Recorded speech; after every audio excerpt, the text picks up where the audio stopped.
Awal pada jam 16.37, di mana terjadi gangguan hubungan tanah antara gardu induk Lopana dengan gardu induk Kawangkoan. Jadi di section transmisi 150 kV itu terjadi gangguan tanah yang cukup solid antara kawat dengan tanah, sehingga menyebabkan kolapsnya pembangkit. Jadi pada saat sebelum terjadi gangguan itu tidak ada pembangkit yang mengalami gangguan. Semua pada kondisi normal, semua pada kondisi siap beroperasi optimal. Namun akibat gangguan itu lepaslah beberapa pembangkit, terjadi blackout. Nah, kami membutuhkan waktu untuk meng-clearance gangguan itu sehingga selesai, dan baru bisa kita mensinkronkan antara beberapa pembangkit dan antara beberapa sistem. Karena ada sistem Minahasa, sistem Kota Mobagu, dan sistem Gorontalo. Namun karena action kita yang takes time, membutuhkan waktu, sehingga beberapa pembangkit dalam hal ini PLTU Batubara, Amurang sudah tidak pada kondisi siap panas. Jadi dia mulai lagi start dari awal, mulai running, mulai pemanasan, sampai baru tadi pagi bisa masuk ke sistem.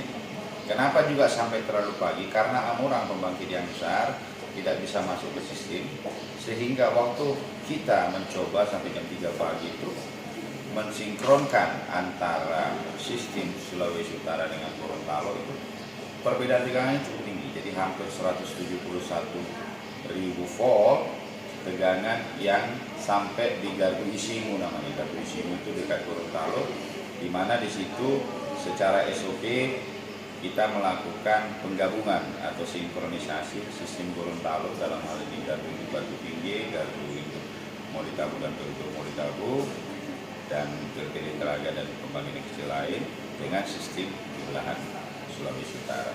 Itulah sebabnya kenapa sampai sedemikian lama kita kekurangan daya. Jadi saya pastikan sampai saat ini juga tidak ada pembangkit yang mengalami gangguan. Jadi murni kemarin gangguan transmisi. Memang kita akan trace lagi, nanti kami akan trace lagi beberapa section yang berpotensi menyebabkan gangguan tanah solid. Apa belum terdeteksi Pak gangguan itu sendiri berawal dari apa, dan kenapa sampai dia memakan waktu yang begitu lama Pak? Nah, jadi gangguannya itu akhirnya terdeteksi satu, ada short tanah di sekitar gardu induk Kawangkoan. Setelah kita sebenarnya nggak terlalu lama mendapatkan itu, hanya kurang lebih 1 jam lebih, tapi pemulihannya itu yang memakan waktu. Kejadian sepeda apa antisipasi nantinya terjadi lagi kejadian seperti karena kan cukup merugikan masyarakat sekian panjang waktu yang diakibatkan. Jadi salah satu antisipasinya tentunya kita akan ngecek lagi right of way, ya, kebersihan instalasi kita di gardu-gardu itu, ya, sama kecepatan respon tim kita dipercepat kembali. Seperti itu yang bisa kita antisipasi, karena kondisi sebelum gangguan kondisinya aman. Sejauh ini Pak, untuk penyebaran atau pemadaman secara bergilir sendiri itu ada berapa wilayah Pak yang memang rutin diberlakukan Pak? Jadi sebenarnya kita tidak mengatakan rutin diberlakukan, tetapi karena kekurangan daya kita membagi pemadaman itu sesuai dengan jadwalnya ke masing-masing penyulang istilahnya di sini. Nah, penyulang itu artinya kawat listrik yang melayani suatu daerah. Jadi kita atur sedemikian rupa supaya terjadi pemerataan. Mungkin tidak pas lah pemerataan, pasti ada perbedaan sedikit-sedikit, tapi kita berusaha untuk membagi pemadaman itu. Kalaupun harus kita laksanakan pemadaman, kalau masih bisa, kita menghimbau pelanggan-pelanggan kita yang memiliki genset untuk beroperasi pada saat kita kurang, maka tidak ada pelanggan publik yang dipadamkan. Pemadaman itu sendiri memakan waktu berapa jam Pak? Waktu target dia 3 atau 4 jam ke, atau berapa jam itu Pak senormal yang di? Jadi saat ini sebenarnya pemadaman itu tidak ada batasan 3 atau 4, 2 jam. Jadi kita melihat karena perkembangan beban itu dinamik. Jadi kalau misalnya spare-nya sudah semakin kecil, semakin cepat kita masukkan. Pak, ini terkait dengan beban sebenarnya untuk listrik sendiri di Sulawesi Utara ini berapa besar dan berapa yang tersedia sekarang yang oleh PLN sendiri untuk pasokan? Jadi gini, untuk beban puncak saat ini di Sulawesi Utara dan Gorontalo, Kota Mobagu itu kita membutuhkan beban kurang lebih yang pernah tercatat tertinggi 325 MW, tapi saat ini kurang lebih 323 MW. Sementara di kondisi normal mesin kita yang bisa melayani itu sekitar 320. Jadi di kondisi normal saja sudah ada defisit 5 MW di setiap saat. Nah, ditambah saat ini pembangkit PLTA kita berkurang kemampuannya kurang lebih 25 MW sehingga ada defisit kontinu kurang lebih 30 MW. Pak, terkait dengan mati listrik cukup panjang Pak, jangka waktunya kan cukup panjang. Ini masyarakat yang mengeluhkan seperti apa Pak? Karena ini pasti akan merugikan terlebih mereka yang ada usaha-usaha yang kecil-kecil yang akan merugikan. Seperti apa masyarakat juga untuk bisa ada apa ya dari PLN yang melihat tentang hal ini? Oh, jadi gini Pak, kita menyadari bahwa listrik sudah menjadi kebutuhan primer, kebutuhan itu primer. Jadi banyak pelanggan kita masyarakat yang sangat membutuhkan kehadiran listrik. Nah, kami mohon maaf karena keterbatasan dan ketidaknyamanan ini sehingga mungkin mengganggu beberapa aktivitas masyarakat.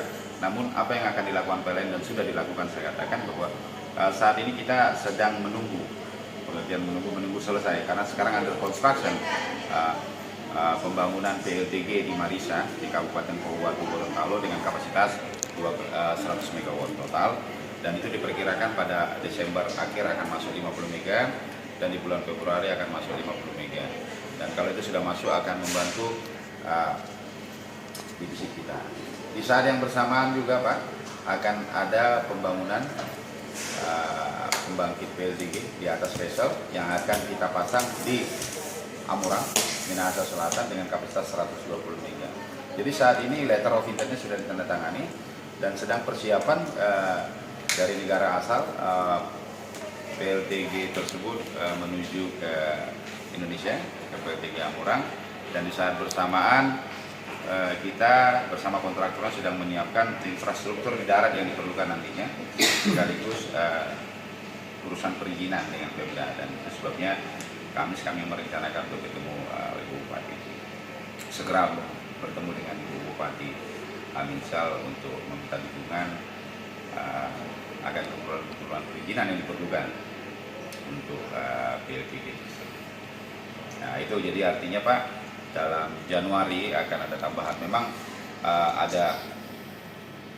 ada kekurangan sampai dengan Desember, tetapi kita sedang berusaha karena di Desember ada dua event penting saya rasa di daerah Sulawesi Utara dan Gorontalo, Sulu Tenggo pada umumnya. 9 Desember pemilihan serentak pemimpin daerah dan rangkaian untuk menghadapi Natal dan Tahun Baru.